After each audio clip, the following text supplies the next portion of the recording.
সমস্ত ভক্তবৃন্দের শ্রী চরণে দণ্ডবত প্রণাম জানিয়ে সর্বোপরি গুরুদেব এবং সর্বোপরি শিলা প্রভুপাদের চরণে প্রণাম জানিয়ে আমি ভাগবতম বলার চেষ্টা করছি কেবলমাত্র। তো আমরা প্রথম স্কন্ধের পুরো সার প্যাকেজ বলে আমরা শ্লোকে প্রবেশ করব। তো সেই ব্যাসদেব তিনি বেদ লিখলেন 108 উপনিষদ লিখলেন, তিনি বিভিন্ন শাস্ত্র পুরাণ লিখলেন জীবের মঙ্গলের জন্য। তিনি ভাবলেন যে আমি জগতে জীবের মঙ্গলের জন্য এত উপনিষদ পুরাণ লিখলাম, আমি কেন শান্তি পাচ্ছি না। তখন তিনি ধ্যানস্থ হলেন এবং তার গুরুদেবকে আহ্বান করলেন।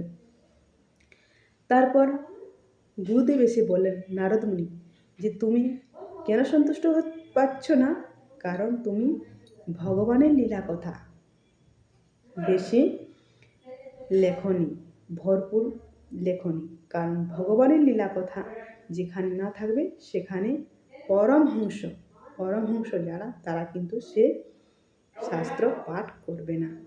আর তুমি যে শাস্ত্র লিখেছ, যে সেখানে উল্লেখ করেছ যে যারা আমিষ ছাড়তে পারে না, তো তাদের জন্য মাসে একদিন সেই অমাবস্যা রাতে গিয়ে মায়ের প্রসাদ হিসাবে বলি দিয়ে গ্রহণ করতে পারে। তো যারা কাক জাতীয় তারা খুঁজে সেই নোংরা জায়গায় খুঁজে বার করে, তো সেটাকে কেন্দ্র করে মানুষ প্রতিনিয়তই সেটা গ্রহণ করবে।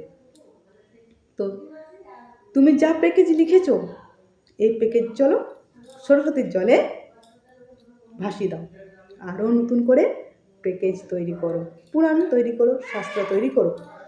তখন ব্যাসদেব বললেন যে আমার তো বয়স হয়ে গেছে, এবার আমি এত বড় শাস্ত্র লিখব কি করে। তখন নারদ মুনি বললেন ঠিক আছে, তুমি ডিকটেটিং করো, আমি লোক আনবো।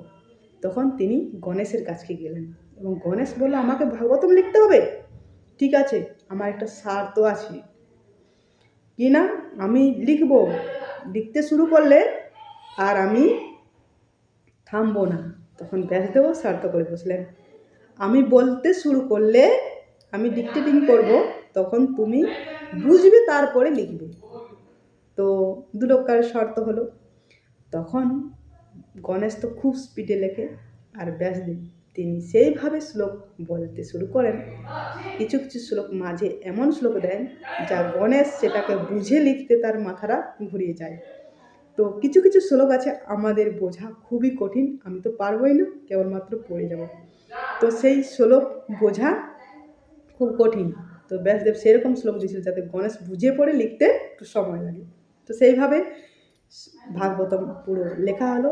আর নারদ মুনি বললেন যে আমি ভাগবতমের প্রভাবে আমি তার জীবনী পুরো ডিটেলস বললেন। আমি দাসীপুত্র ছিলাম, আমার পিতৃ পরিচয় ছিল না, এই ভাগবতমের প্রভাবে আজ আমি ভগবানের পার্ষদ, ভগবানের কাছ থেকে বীণা পেয়েছি, যা আমি সর্বক্ষণ শ্রীনারায়ণ আমি বলতে থাকি।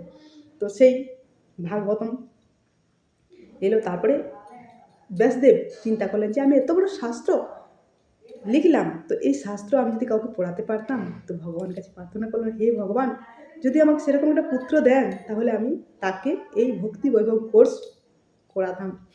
তো তখনই সুখদেব গোস্বামীর আবির্ভাব। সুখদেব গোস্বামী তার পুত্ররূপে এলেন। আর সেই সুখদেব গোস্বামী ছিলেন কৃষ্ণলীলায়, রাধাকৃষ্ণ লীলায় সুখ আর শাড়ি। আর সুখ শাড়ির একটা দ্বন্দ্বও আছে, দেখবেন সুখ আর শাড়ির দ্বন্দ্ব। সুখ বাংলাতে আছে, সুখ বলে আমার কৃষ্ণের চোরা বামে হেলে, শাড়ি বলে কেন হেলে জানো, কারণ আমার রাধার চরণ পাবে বলে। সুখ বলে আমার কৃষ্ণ গিরি ধরেছিল, শাড়ি বলে তাতে আমার রাধা শক্তি সঞ্চারিল। সুখ বলে আমার কৃষ্ণের কদম তলায় বাস, শাড়ি বলে কেন বাস জানো, কারণ আমার রাধা করে আনা গোনা। তো এরকম একটা দ্বন্দ্ব আছে, খুব সুন্দর। সেই সুখদেব গোস্বামীর আবির্ভাব। তারপর ষষ্ঠ অধ্যায় চলে গেল। এবার সপ্তম অধ্যায়ে পরীক্ষিত মহারাজ পরীক্ষকে আনতে গিয়ে সপ্তম অধ্যায় থেকে পুরো 19 অধ্যায় টেনেছেন। সপ্তম অধ্যায় ডোন পুত্র দণ্ডী, তো পুরো 19 অধ্যায় প্যাকেজ শেষ। তারপরে ব্যাসদেব তিনি মঙ্গলাচরণ করছেন। প্রথম শ্লোকে ওং নমঃ ভগবতে বাসুদেবায়, ওং নমঃ ভগবতে বাসুদেবায়, ওং নমঃ ভগবতে বাসুদেবায়। জন্মাদস্য যতয়াদিতরাশ্চার্তে বিভজ্যসিরাট ত্রেনে ব্রহ্মহৃদয়ে কবয়ে মুহন্তি যসূরয় তেজো বায়ুমিদং যথা বিনিময় যত্র তিসর্গমিষা ধাত্মাসেন সদা নিরস্তক অংসত্যম পরম ধীমহি। অনুবাদ: হে বাসুদেব তনয় শ্রীকৃষ্ণ, হে সর্বব্যাপ্ত পরমেশ্বর ভগবান, আমি আপনাকে আমার সশ্রদ্ধ প্রণাম নিবেদন করি।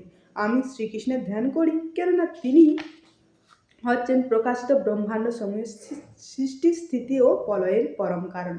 তিনি প্রত্যক্ষ ও পরোক্ষভাবে সবকিছু সম্বন্ধে অবগত এবং তিনি সম্পূর্ণরূপে স্বাধীন, কেননা তার অতীত আর কোনো কারণ নেই।